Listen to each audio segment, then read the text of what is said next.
There have been some seriously bad ideas in gaming lately, ranging from Assassin's Creed Shadows to Dragon Age the Veilguard. Not only have many of our beloved stories been morphed to fit a certain agenda, but characters who were once beloved have been transmogrified to become bulking square-jawed shells of their former selves. Characters like Mary Jane Watson, Ciri from The Witcher, and Ellie from The Last of Us. For every genuine hit like Baldur's Gate 3 or Helldivers, there's a Gone Home and Dustborn just right around the corner.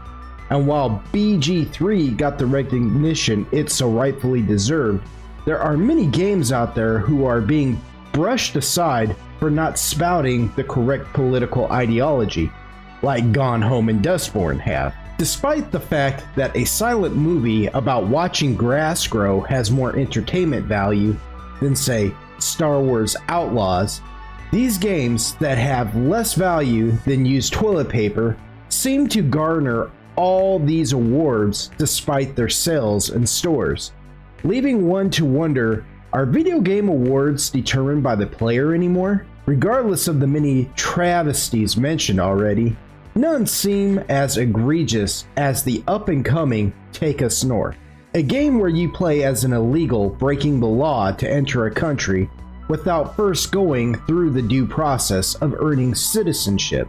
There have been several videos about Take Us North already, with Asmongold literally heckling a promotional video to such an extent that the creators of Take Us North, Anima Interactive, scrubbed the video, where they promoted the game to an international audience at Gamescom. Now that is all old news, so I'm not going to harp on it.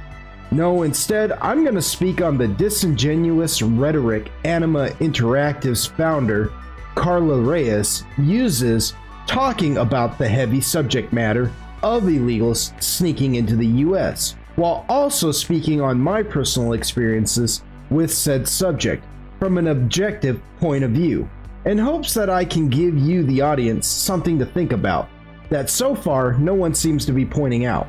Welcome to the channel. I'm Lord Pog, and this is Lord Pog Gaming. I'm doing one of my gaming rant videos, which I've done 2 of already, where I talked about the sad state of Bethesda, and in the other video spoke on the sad state of Blizzard Entertainment. Both can be found on my channel in the playlist Game Rants, but I digress. Let's get into this rant on Take Us North. I was reading an article from Spectrum One News based out of several places, but the article I happened to read was based out of Austin, Texas. It was, to put it politely, a puff piece on Take Us North, where they used words like migrant when describing what in fact is an illegal, saying, and I quote, "Take Us North is described as a narrative adventure with survival-like gameplay, following the experience of migrants as they navigate the perilous route north." The word I want to point out here, besides migrant, is the word perilous.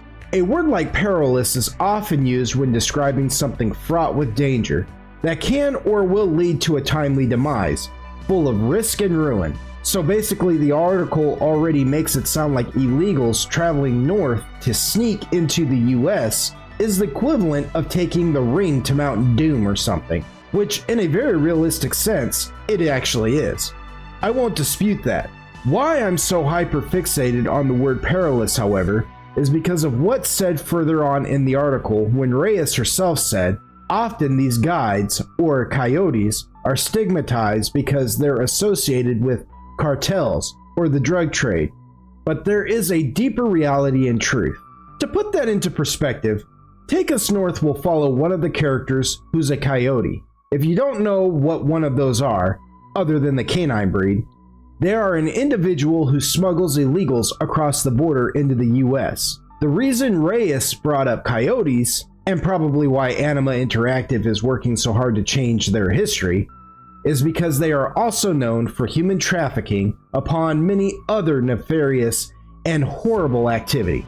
When dissecting what Reyes has said about coyotes under a heavy lens, her argument falls apart. Since above that section of the article, she states that the goal of Take Us North is to dispel myths about immigration. But the issue here is that we're not talking about immigration. Immigration and/or asylum has legal tape that needs to be accounted for and includes due process of some form or function.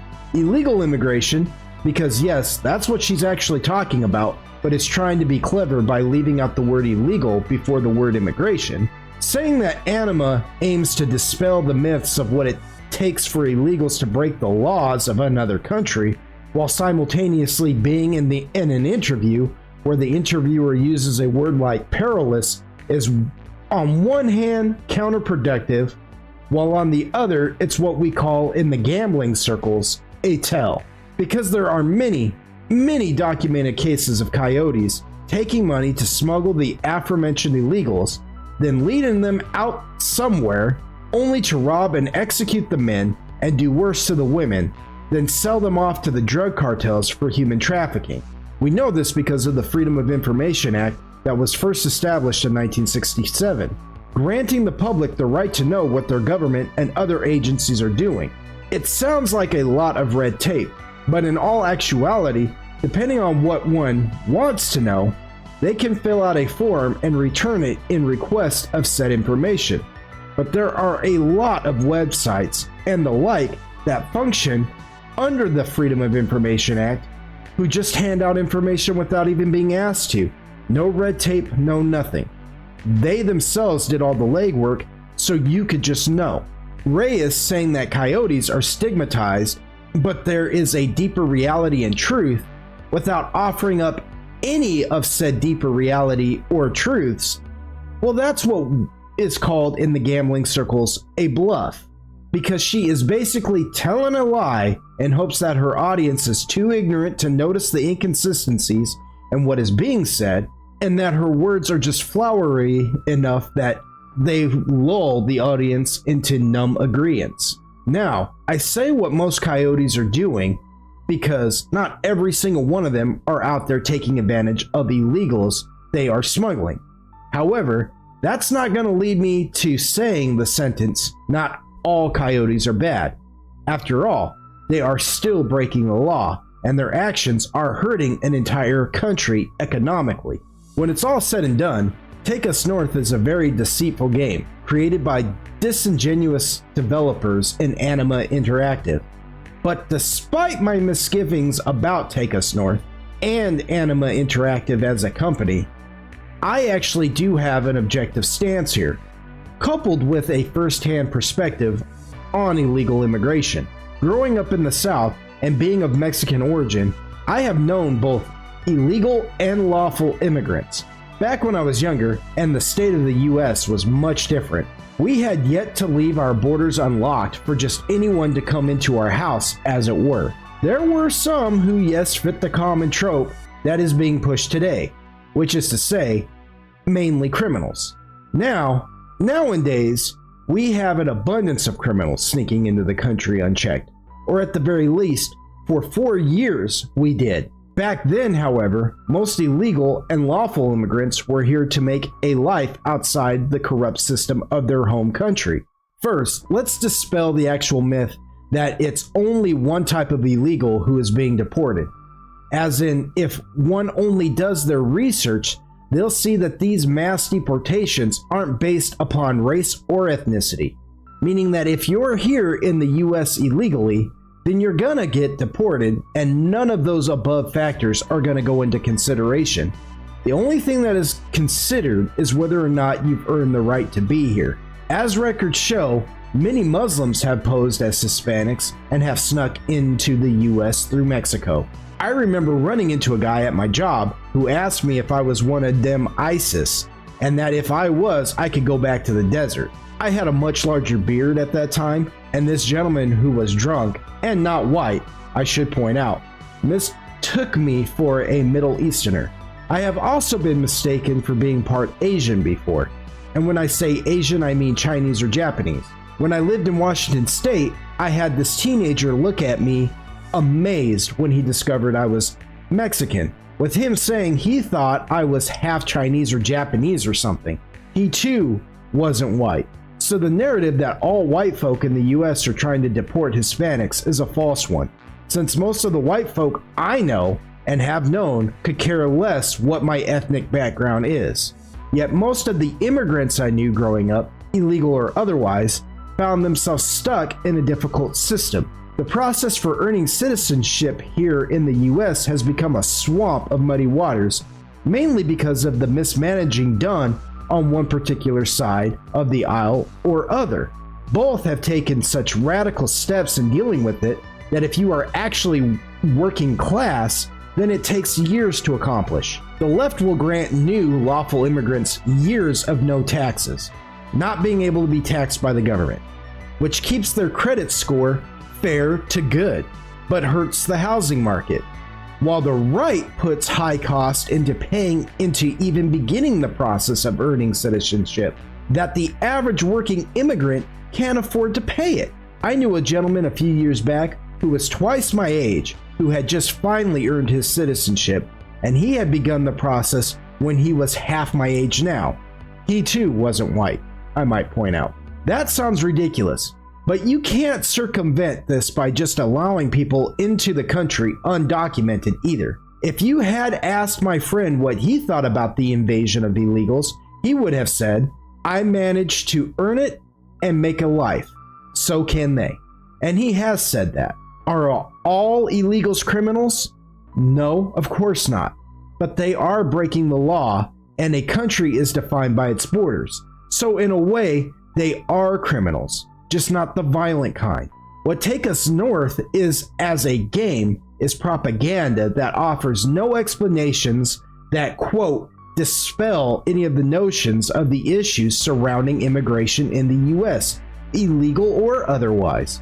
It's a socialist narrative that only serves to hurt those folk who are trying to make a better life for themselves in the US by going through the legal channels required to do so. Even those illegals I knew back when were only doing things illegally till they could work and earn enough money so they could begin the proper paperwork needed to begin earning their citizenship.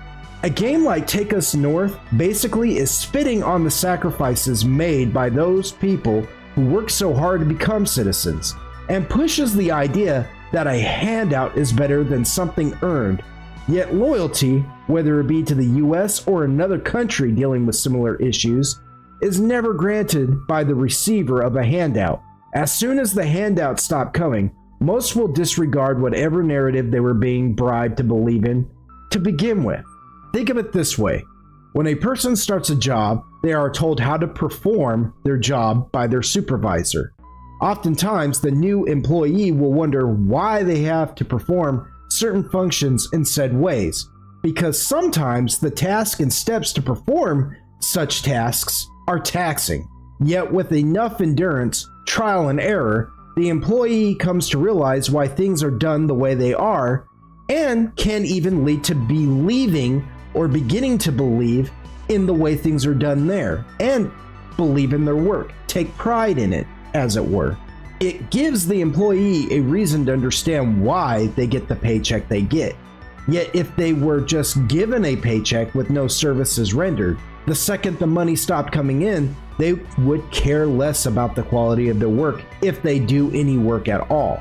This works both ways, however. If you're working towards becoming a good employee, or you're just given a paycheck, it works both ways.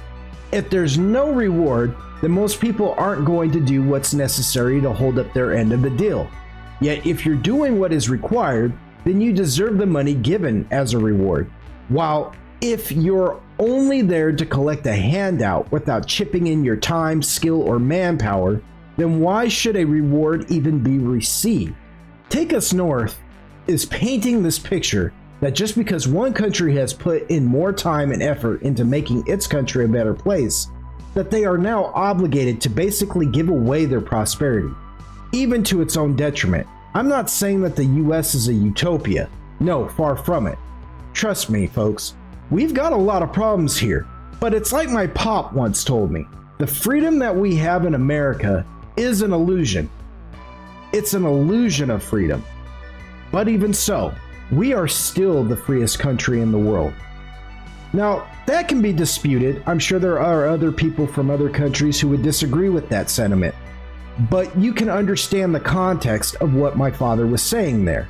Perhaps what Anima Interactive should do, instead of making a game like Take Us North that tries to guilt an entire country into letting anyone come into their house and take an upper decker in their toilet, if you know, you know. Maybe they should make a game that inspires people into revolution, where they stand and fight for the freedoms that all human beings were created for.